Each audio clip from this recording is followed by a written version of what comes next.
Hey there, welcome to What's Up Columbia, the show that introduces you to all the amazing people in our community here in Columbia, Tennessee. And I just wanted to start this show because there's so many amazing people, and we don't know who's behind a lot of these businesses and different things going on around our town. And it's just wonderful to have like a real conversation and get to know these people who they really are because it's just a great thing. So, Great. and it's brought to you by whatsupcolumbia.com, the newsletter, the daily email newsletter that goes out, so you never don't know what's going on in Columbia or nearby. So, welcome to Tim Cooper. He is the head coach of Apex Volleyball and Hustle Factory Volleyball Club. So, Tim, introduce yourself. Let us know a little bit about yourself. Yeah, thanks for having me, Gabe. I appreciate it. I'm one of the head coaches, and I'm the director and owner of the Apex Boys Club, and then I'm the director of the Girls Club, the Hustle Factory one that you mentioned as well. And we've been doing it. We've started the Girls Club 3 years ago, and then we started the Boys Club 2 years ago. So it's pretty brand new to the area as far as clubs go. And I heard you said that it had doubled in size over the last year. Is that right? Something like that? Oh my gosh, yes. So our first season, we had kind of what I was expecting, which was just about two teams, and then we prepared for to add three or four, and we ended up with five our second season, and so then we were preparing for round 6 or 7, and we ended up with nine uh, for this third season. And then on top of that, we had also decided to open some leagues for beginners and younger players that couldn't do club volleyball. So that added about 6 teams every season because we do 4 seasons of fall, winter, spring, and summer. And then I started the boys club on top of it, and that added two teams our first year, 3 teams last year. So we're actually in total we had 15 teams this past season. Just for the one season, so you had more throughout the year. We started our third season with 15 teams. Okay. Yeah. So how many kids would you estimate are involved? Total, I actually counted this up a couple months ago because I wanted to know for the owner of the girls club. We have between 130 to 160 kids, depending if our leagues are in session or not. Okay.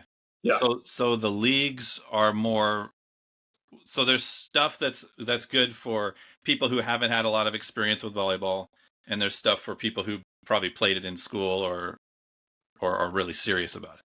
Yeah. So on the girls' side, the whole reason why I agreed to come down and start this girls' program is because I knew that there needed to be opportunities for people that were not close to Alliance or TPV or Murfreesboro. So there wasn't a club near Columbia. You had to travel over 30 minutes if you wanted to get to a competitive volleyball club. So Wow. Spring Hill Hustle Factory was a little bit closer. And then also, I knew that there were a lot of kids that wanted to play in a volleyball setting or wanted to even learn the sport that don't make their school team or don't have the experience necessary to join a club, which is a little bit more competitive. And also, maybe their parents can afford to go to a TPV Alliance Mid 10, which is several $1,000s. So when I agreed to take the position, I told Shannon Burgess, who's the owner of Hustle Factory, my main goal as a director is to keep volleyball affordable and to make it accessible to people that don't have it. And I really think that we've kept on track with that mission the last 3 years, our growth is pretty evident of that too. People really appreciate it. Wow. That sounds great. I mean, yeah, I know that price can be a big factor for some people. Yeah. And also, I was Yep. just thinking like volleyball is great because you can do it all year round, right? Or you don't Yeah. have to be outside for the Right. sport. That's really cool. Yeah. Um, do you, how many people, do you have a lot of people that haven't played on their school and stuff? And so do they like get better in your camps and in your programs, and then go on to be better, like get on their school team? Yes. So, Okay. and actually, we have a lot of kids that are kind of success stories from that. Our very first year, we had a 16-year-old girl named Lily Medina, and she had never done competitive sports in her whole life. She was an equestrian rider, was really good at jumping over things and riding around barrels, I guess, whatever that is. Hmm. And she decided she wanted to try volleyball. So she came to some of our camps over the summer, our very first summer, fell in love with it, and decided that she wanted to try out for our club our first year and had never played at all. She just completed her third season with us. She's graduated from our program, and she has played on her school team the past 2 years Okay. and was a starting middle for them, and then also played right side her senior year. Wow. Yeah, so that's just one example of kids that have come. We also had a 11-year-old who had never played, joined as a practice player. So she didn't make the club team, but we allowed her to practice with the team throughout the season. Went on to make her school team, and then came back and played and made our club team this past year on our 12s, Wow. and was a starter and outside. So we've seen a lot of success with it. The whole Wow. reason we started the leagues was because we didn't offer below the age of 11 to be on a club team. And I was getting inundated with requests from parents of my 7-year-old, my 8-year-old, my 9-year-old. They really want to play volleyball, but we don't have an opportunity for them to do it besides rec. We want something, or we've never played volleyball before. They're interested in it. So our leagues were developed to be between a 6 to 8 week program that kids could come and they could fall in love with the sport, have fun with it, learn the fundamentals, and then also experience a little bit of competition. So we create teams and within our leagues, and they compete against each other in the second half. And that's been a great feeder program for our younger teams in our club as well. Right.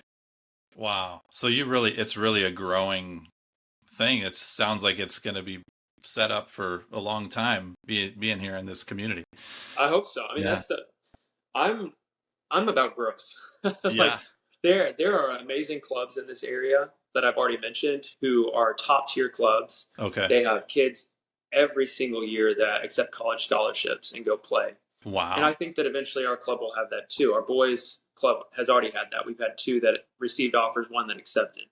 And our girls side is right behind that. But I really think that sport has gotten too competitive for kids, and Yeah. kids are losing the whole meaning behind sport, which is to have fun and also to like develop relationships, Hmm. with their peers, with their coaches, and to just grow up as, someone that's healthy and learning Right. their body and being physically active. So I don't necessarily care if we are the most competitive. We're going to have options for Hmm. competitive kids and families as long as I can keep it fun and as long as I can keep the kids growing and learning.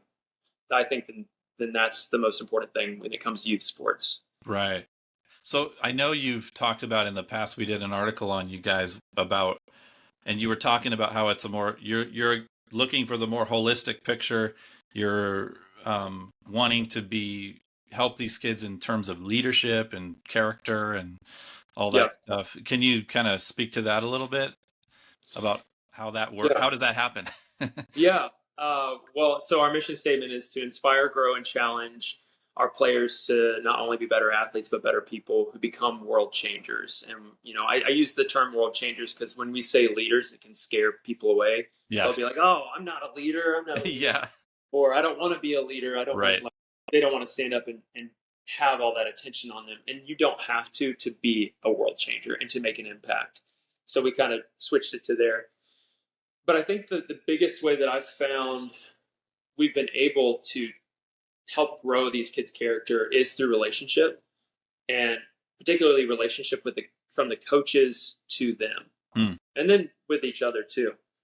But the rapport that the coaches build and the trust that they create with the players every season, that is where we've made the biggest impact. Coach Cassie Johnson, she's been with our program since the beginning. She has been our head practice coach this past season, doing a phenomenal job. And she's coached she coached the 16s our first year, the 17s last year, and she coached our 18s, our graduating seniors.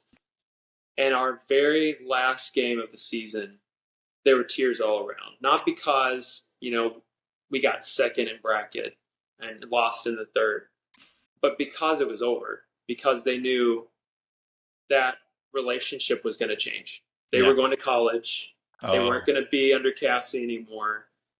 They were moving on. And to see that kind of love maybe I was tearing up. Yeah. I was crying. That's awesome. And then I see the growth of the girls from that, the impact that Cassie has made, the impact that our other coaches have made in teaching them how to handle conflict with your teammates in a healthy way and not just, bicker. How to approach someone in leadership with an issue that maybe you have and not be afraid, to speak up for yourself, to advocate for yourself. And then also how to work through frustration on and off the court. Yeah. I think those are the things that I've seen are the biggest issues that are lacking, especially in today's youth, in sports in general. Okay. Kids and coaches lose their cool so easy. Wow. And I want our kids to be okay with having emotion, but then also know how to express that emotion in a healthy and safe way. So yeah, I think our coaches are the biggest impact that we're going to have as a club. Yeah. Well, so can you talk a little bit about, like, I saw you had like Joey from Joey's Italian Ice. Yeah. He's a coach, right? Yeah, he coached on our boys' side. Okay. Yeah, I love him so much. He's hilarious. He did a great job too. Yeah, so he played actually in college and then also I think club as well when he was in California or on the West Coast. Mm. And then I was advertising that I needed more coaches for our boys program because we were growing when we were adding a team. And he came in as just an assistant coach at first. And I was going to help head coach that team. But then we ended up with so many boys. I was like, I need your help. Can you please step up and head coach this team? And he did a phenomenal job. He coached our 16 boys. And that team actually won their silver bracket in 2 tournaments, which is amazing because they were only a team of 8. And then at one of the tournaments, they only had 6 because of an injury. And someone so they had less people there. So were the matches like not even? So no, you just have to have 6. I get it. Okay, yeah, 6 on 6 for indoor. So you have like 2 that are on. They switch out sometimes, or yeah, okay. Yeah. We because there's so many different positions in volleyball, you want to at the bare minimum have 8 on the team. And so we had that bare minimum, but at that tournament we didn't have any subs, so they just had to play all the way around. Some positions that normally just stayed in the back, they had to play in front row, and vice versa. But they did great, and I was really proud of them. But he did a really good job with the team, and I was really proud of him too. And a lot of our coaches I'm proud of because they have a growth mindset too, and he was very open to feedback and learning how to be a better coach. And like that's what we're looking for. I don't want people to come in that just know volleyball. I want people to come in that want to grow kids, invest in them, but then also grow themselves. They're not static, not stuck in their ways. They're not stubborn, but they're willing to learn so they can be better. Mm-hmm. And I think we found that in a lot of our coaches. That's great to hear. I haven't done sports very much in my life, but the few times I've played even ultimate frisbee or soccer or something with a group of people for like 2 hours, like a real game. Yeah. Like I am always amazed by like, wow, like we really like had this human experience together. That's like, I mean, I guess that's why people love sports. I mean, it's like, duh, it's kind of like an amazing thing to me. It's like, cause I'm just a writer. I've been a musician, so I practice alone in my room. And every once in a while I go out and play with other people, but it's not really the same. It's a little bit the same, but not really. But like when you're doing that physical thing together and trying to get it to win a goal together, and there's all sorts. I mean, it's like, I don't know. It's just, I mean, I'm sure this is nothing for most people who love sports. They all know this stuff. That's why they love it. But it's like, but what a great thing for kids to it really is an amazing growth opportunity for so many levels, not just the sport. Yeah. It's uh, kind of funny that you say that about the connection because when I think about it, sport is kind of the only opportunity that most of us will have to actually fight for something together. yeah, At least I hope most of us are not in war fighting, right, but right, when you think about people in war, they get so close with their comrades in arms. yeah, It's different than even a romantic relationship. It's you're battling together, and it kind of reveals this rawness of the human experience yeah, where people get to see you at your ugliest, but they still love you and fight for you.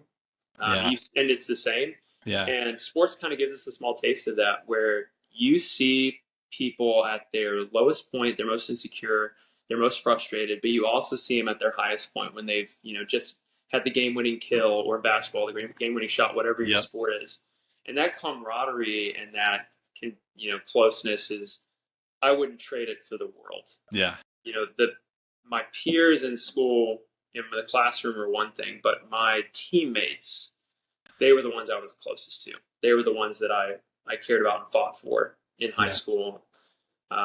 So it's just this. It's a weird. Sports is a weird human experience, but I love it, and yeah, yeah. that's Well, why it I've makes made me my want to do career in something. it. I'm like, wow, maybe it's not too late for me. It's never too late. Yeah, right. Well, so what would tell us a little bit about yourself? Like, I just like, what's your background? We talked about the other coaches a little bit, but what's your background and why do you love volleyball specifically compared to other sports? Anyway, tell us a little Yeah. bit about yourself. Oh man. Well, I can tell you, I actually didn't get into sports until I was in high school. I was all about music. I was very sciencey, loved learning about the earth and animals and stuff, and I still very much enjoy that. I was big into books, and I still love reading. But in high school, my parents pushed me to pick a sport and join it just so I could see if I liked it. So I picked basketball because I was 6'3" at 14 years old, and the coach of the JV team really wanted me to try out, and so did my Oh, dad because that's what he played. So I did, and Lord bless Coach John Bastoni because I was the most uncoordinated, unathletic kid that I think he's ever seen. I did not know my body. I didn't know, how my spatial awareness. I had never dribbled a ball before. I'd never shot a basketball. But he was so kind and encouraging, and oh my gosh, he built me up. Like wow. he made me believe that I could be a basketball player. And I fell in love with the sport when in our regional championship we were tied in double overtime, and with 10 seconds left, we get the ball in, dribble down the court. I'm underneath the basket. Hadn't scored the whole night because I did. My average was like 1 point a game. They threw the ball to me, and in the last 2 seconds, I hit a layup, and we won the game. Amazing. And my teammates went crazy. They tackled me. It was like the first championship our school, which was very small, had won in a long, long time. Wow. And kind of that taste of like, wow, I can make a difference. Like Yeah, I can do this. that's That awesome. like that lit a fire underneath me. So I ended up playing on the varsity team the next year. I had a new coach, another wonderful man who he walked I think a better balance of pushing us and not being so forgiving. But at the same time, he still believed. He never put us down. He never put me down when I made mistakes. And so I finished my senior year with, and I found this out from my dad later. He told my dad, "I know that we're going to have a good game when Tim shoots the ball."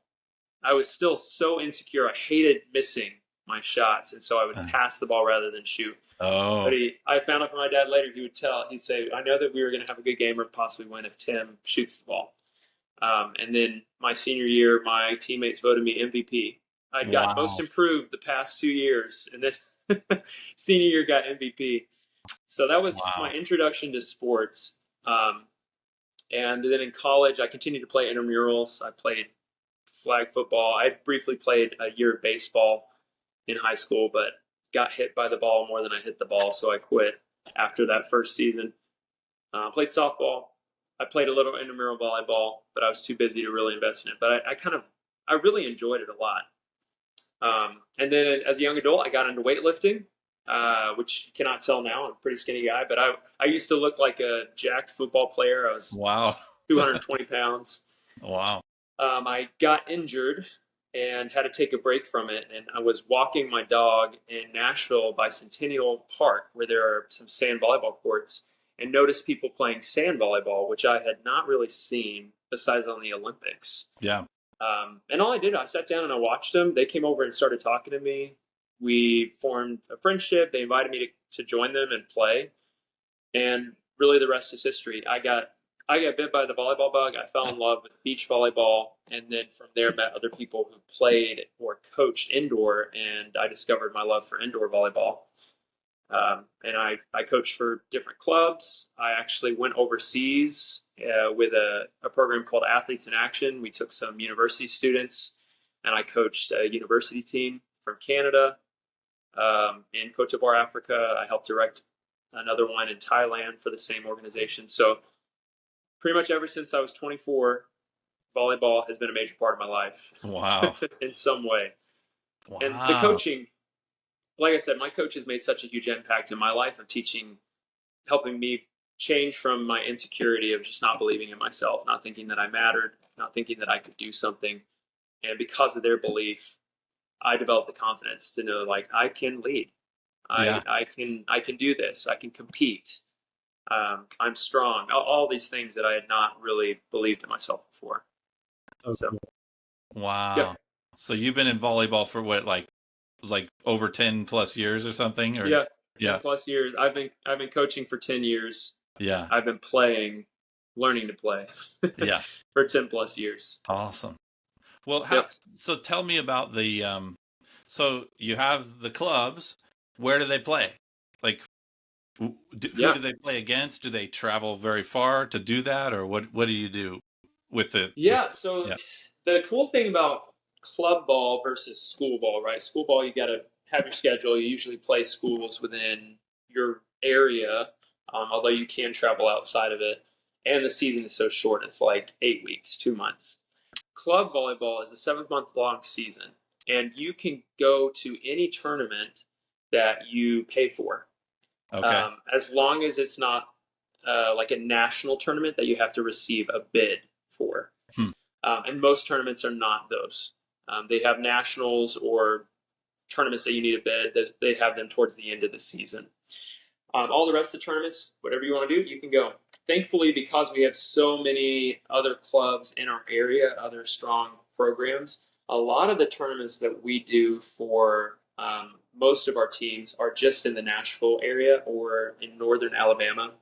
We try to keep it within an hour, hour and a half of our facility. Yeah. Just to help keep the cost down for the parents that are driving and stuff, so they don't have to stay overnight unless they want to.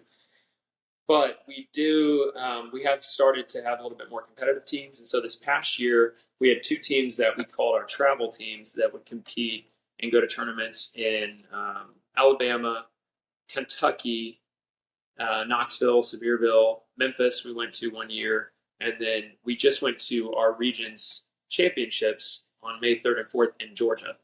Okay. So that was kind of the first time that we went to Georgia for that. And it was really, really cool experience. Yeah. Yeah. So is it like, are you like spending the night sometimes, or?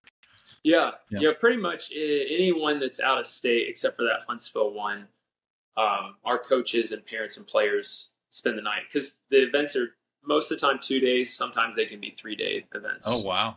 Yeah. So that's a fun weekend experience together. That's awesome. Yeah. That's if we cool. wanted to spend the money, you could literally go to California and play. There are clubs that will go to Puerto Rico and play. Oh, wow. So you can do international events. There's a high performance team for our region, so that each region in the U.S. can put together a team of players from various clubs that come to a tryout, and they will compete against international teams from Europe, Canada, Dominican Republic, Peru, Puerto Rico, Mexico. And so that's a really cool experience that kids can have too. Club ball is club ball is an amazing experience and also gives them a lot of opportunities to play that they wouldn't receive just playing for school. Right. That sounds great. Wow. It's a lot of fun. That's cool. So what tell us about what's the push right now? I know you've got like some summer camps and that that have openings. Tell us what's like on the horizon right now that people can join in on. Yeah. I actually just had a meeting with the owner of the girls club, and we kind of talked about moving forward what we want to see for this next season. So we've got our camps coming up. Those we offer one for boys in July, so it's the last week of July will be for boys, and then the rest of our other 4 week of camps is for the girls. We've got 2 weeks. We got a week in June and a week in July for our younger players, that 10 to 14 age group. We call it our intermediate camp. It really focuses on the fundamentals still, but then also making sure that they understand their positions, their rotations, what to do in different situations that they're going to face. And then we have our more advanced camp, which is for 15 and above, so 15 to 18-year-olds. And those players do have to have either club ball experience or school ball experience.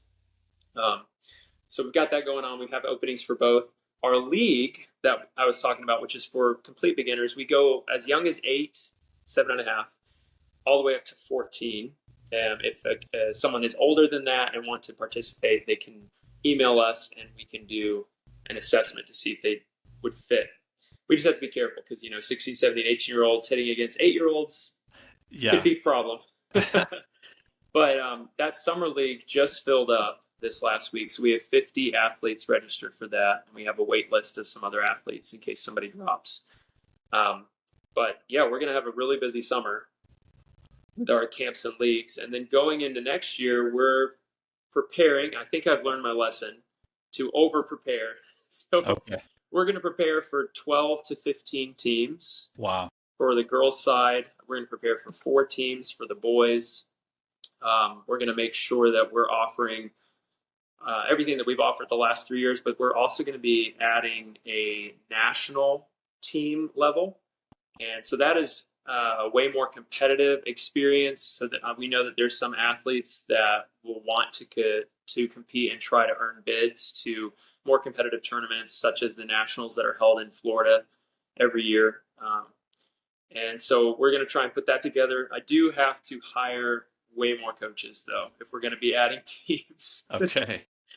So that's really what I've got on my list for this summer, is lots of interviews, finding those coaches, because we don't just take a body. When we're looking for a coach, we want someone that's invested in our mission. Yeah. And in it for the right reasons. Okay. Yeah, that's kind of what we got going on. So if somebody wants to check out the summer camps or the leagues, I'll put the link down in the description of this video, and go check it out. And is there anything else that you think, if I didn't ask you, is there anything else you want to say or let people know about? Yeah, if I could talk about boys volleyball for a second. Yeah. Girls volleyball I love, and I'll never stop loving it. I love coaching them. But boys volleyball is my passion. That's my heart, especially because I know there are so many young men out there that want to play and don't have the opportunity because it's not a sanctioned sport in our state. And I think it needs to be. What do you mean a sanctioned sport? Yeah, so a sanctioned sport is a sport that the school is advertising for. It's associated with a particular school. They have state tournaments. They have their athletic director coordinate game schedules. The TSSAA recognizes it as a sport in the state of Tennessee. So it is not, boys volleyball is not recognized in the state of Tennessee for schools. It is as a club sport. But there's the Tennessee Boys Volleyball Association, which was started by my good friend Tracy. She is the mother of a player that plays for C2 Attack, which is another boys club in Hendersonville, Tennessee. And she has done a phenomenal job the last 2 years. She started around the same time we did with Apex, of pushing for the advancement of boys volleyball in schools. And in the past 2 years, we have seen almost 30 schools have it as a club sport. it's not sanctioned for them, but they have teachers or coaches that have started a team and have got enough interest to have a team. And we've helped them schedule games. We've even hosted them at our facility the first year. And we just hosted our second state tournament for boys volleyball, even though it's not sanctioned, at the TOA in Franklin. And we had 16 schools come and represent their schools for the state tournament. Wow.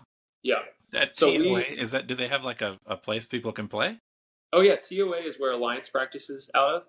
So the TOA in Franklin is, yeah, it's got basketball courts. It has about, I think, 12 volleyball courts total. Oh, wow. And they, free of charge, they were so gracious to us. They allowed us to host the state tournament for free at their center, which was huge.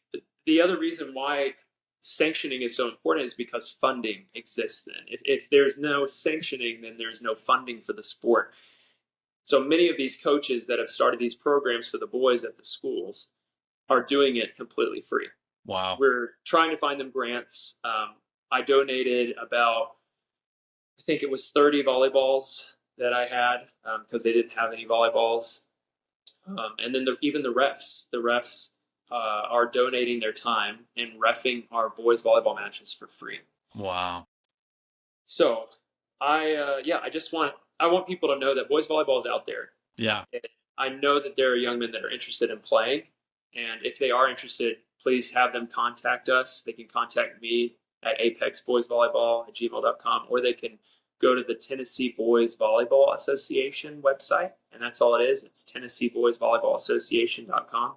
Okay. They can find out more information. They can figure out how to get it started at their school. Yeah. To where if we reach a certain number, I believe it's 67 schools that have it started or will promise to start it once it's sanctioned, then we can apply for it to be a sanctioned event for our state. Cool. So, wow. We're getting there, but we need help. Yeah. Wow. Well, yeah. What I was just thinking, where do you actually meet to do your practices and stuff? Yeah, right now everything right now is at the Hustle Factory Sports Complex off of Joe Peay Road in Spring Hill, Tennessee. Mm-hmm. We did this last season branch out to Columbia, and we used a local rec center there to have two of our teams practice out of. But that's not going to be an option going forward this next season. So we're going to bring it back in, focus back in on that Spring Hill facility. But we do hope in the future to, again, offer it a little bit closer to home for people in Columbia or west or south of Columbia, because we know that that's still kind of a hike to get to Spring Hill. It's still the closest volleyball. yeah. Yeah. The closest volleyball club out of the surrounding ones at this point. Awesome. Yeah. Wow. All right. Is there anything else that we should talk about, or is that pretty much all right? No, if you know of anyone that's interested in coaching, please send them my way. Okay. Yeah. Good coaches. I will talk to people. I'll see. Yeah. See who I know who knows volleyball.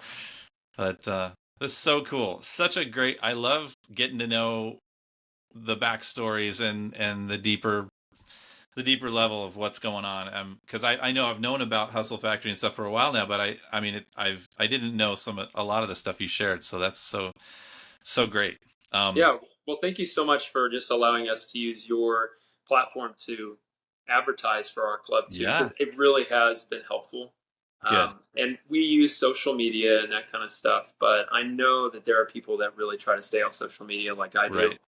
And a newsletter or an emailed letter, newspaper is a great way to advertise. So I appreciate you allowing us to do that. Yeah. Well, so cool. Well, everybody, go check out Hustle Factory. I'll link an article that we've written for them, and hope you encourage your kids to get off their phones, get outside, get in the gym, have some fun interacting with their fellow human beings in person. And work their bodies out and have a lot of fun. So, all right. We'll see you next time. Thanks so much, Peay. All right. Appreciate you. Yeah.